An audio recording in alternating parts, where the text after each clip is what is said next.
सुन्दर समदाङ गाउँ जहाँ नेट टावर र मोबाइल पुगेको छैन, जसको सौन्दर्यलाई हामीले छिसफिसे पानी र साँझको परिवेशको सामनाका कारण देखाउन असमर्थ नै रह्यौँ। लगभग साँझको 5:30 बजेतिर हो हामीले 3200 हाइटमा अवस्थित समदाङबाट 3800 भन्दा माथिको यात्रा तय गरेको। यो तल एउटा गाउँ अघि नैको भिडियो हेरिहाल्नु हो, उहाँले भनेपछि हिँड्न थालेको हाम्रो राइडर बिस्तारै बिस्तारै बिस्तारै ल बस कस्तो छ त अनुभव? बवाल छ। मेरो खुट्टा पोल्ने छ, उता देखा न भ्यू के हो, कहाँ हो, कहाँ नबाटो देखिन्छ न के अनकन्डरी कोही छैन। ल यो यात्राले अनि रातले हाम्रा लागि निकै नै कष्टकर, डरलाग्दो, अविस्मरणीय र साहसी पललाई हाम्रा सामुन्ने घातक छ यार। रास्ते पर कहीं एक ऐसा नुक्कड़ आता है जहां पहुंचकर इंसान एकाकी हो जाता है। यहाँको मौसम र परिरहेको पानीले हामीलाई बेसरी चिसाइरहेको थियो। वरिपरि फुलेका अनेकन फुल स्वर्गतिर जान्न कि जस्तो लाग्ला। न ढुङ्गा छ न माटो भन्थे, यहाँ त ढुङ्गै ढुङ्गा ढुङ्गा नर्क हो जस्तो। केही बाँकी रहेका सेता लाली गुराँस सँगसँगै रमाउँदै लम्किरह्यौँ पासाङ भ्यू पोइन्ट। फिर शब्दों के रंगों से जीवन की अनोखी तस्वीरें बनती हैं। सेतो न क्रिमी वाह लाली गुराँस वाह। कागज पर यसको खुसु सुन्नु भएको छ कहिले? अनि यो बाटो आउनुहोस्, तल कहाँबाट आएको त्यो पुरा ठाडो हो। हामीले मान्छेलाई सोधेर यहाँ अनि 4-5वटा गाडीहरूको त्यो क्लोज प्याड गएर फर्किरहेको, कतिले त्यहाँ 2-4वटा गाडी छोडेर गएको छन्। त्यही भएर अनि हामी पनि डरले अहिले एकदम गाडी रोक्दै एउटा उकालो काट्दै गइरहेछ। अनि त्यही बखतमा गाडीलाई वेट होस्, यो उकालो कटेपछि चाहिँ सायद तलतिर अलिकति सिधा आएर तलतिर झरिन्छ कि भन्ने छ, हेरौँ। घुमाउरा र त्यही माथि अग्ला अनि त्यसै माथि चुच्चे ढुङ्गा, बलौटे माटो अनि थाकेका हामी र हाम्रो मोटो। यसरी नै लम्किरह्यौँ पासाङ। के भन्ने यस्तो बाटो, त्यो डाँडा हेर्नु त्यहाँ त्यहाँसम्म जानु त्यो जुन बिचको ढुङ्गा छ नि, त्यहाँनिर गएर पर्छ। ल त्यहाँ गएर अड्डिनुपर्छ। ल अनि पनि छल्यो प्रकृतिले यसरी छल्यो हामीलाई, जुन हामी मरणान्तसम्म बिर्सिने छैन। जब पुग्यौँ बिहानी दृश्यको मुखमा पासाङ, तब यसरी लुकाइदियो प्रकृतिले पुरा गाउँ एउटै बन्द गरिदिउँ होइन अनि जय बजरङ्गबली बन्द गरिदिउँ।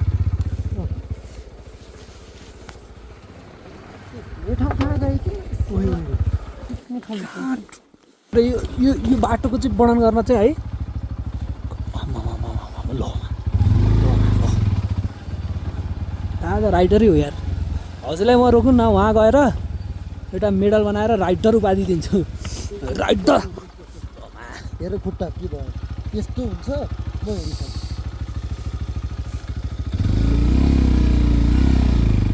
अहिले नभनौँ होला है राइडर, पछि नै भन्नु होला।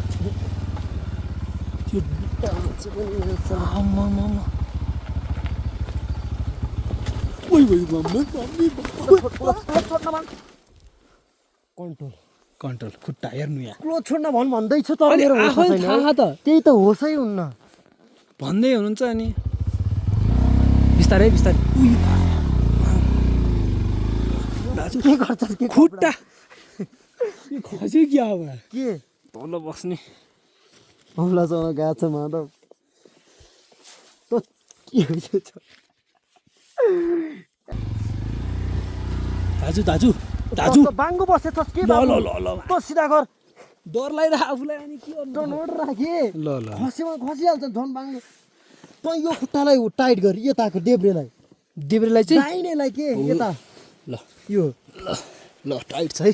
ल मेरो घोडा त्यो टेकेरै बस है, कुनै खुल्लाएर उता जा। ल मैले खुट्टा टेकिरहेको छु है टेक्नु पर्दैन के टेक्नु भने त चोट लागिहाल्छ नि बाबु त्यो खुट्टा भाँटिन्छ खुट्टा घुमघाम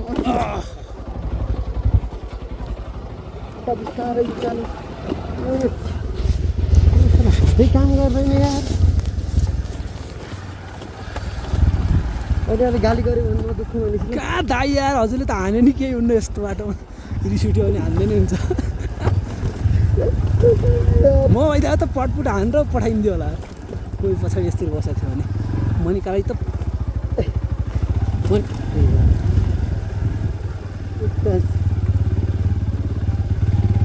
हाम्रो गन्तव्य अझै लुत्तै यार तर अघि नैको जस्तो छैन अहिले ठिक ठिकै धन्न हुस्सु लागेन भन्न न अहिले है टपमै रहेछ कि ल है खुट्टा खुट्टा भन्नु होला है झ्याप्पा दाहिने देब्रे झ्याप्पा भन्नु होला झ्याप्पा रोक्यो यतातिर चुनाउ जानु यार हो यतातिर जानुहरू यो त पछाडि यो भित्रको के छ सब तातो भइरह त्यो के भयो त्यो चाँद फुल्लै खै क्या हो मेरो त चाँद्राबाट निस्किन्छ फेरि अर्को मान्छे गयो भने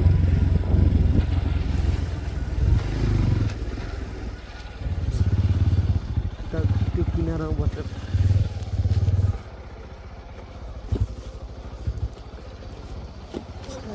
यो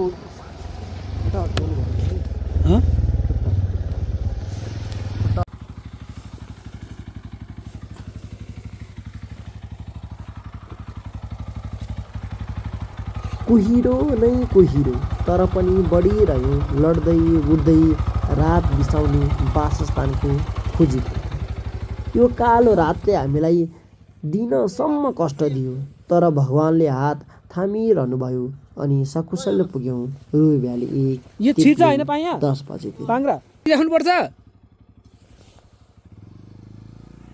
बिस्तारै बस त होइन तर त्यसो गर्नुहुन्न कि घाइते भयो भने त झ्याउँछ नि मरे पनि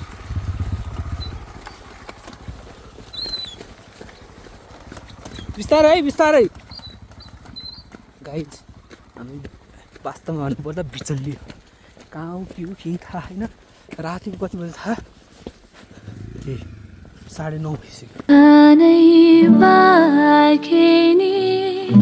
फुल पाती राखिनी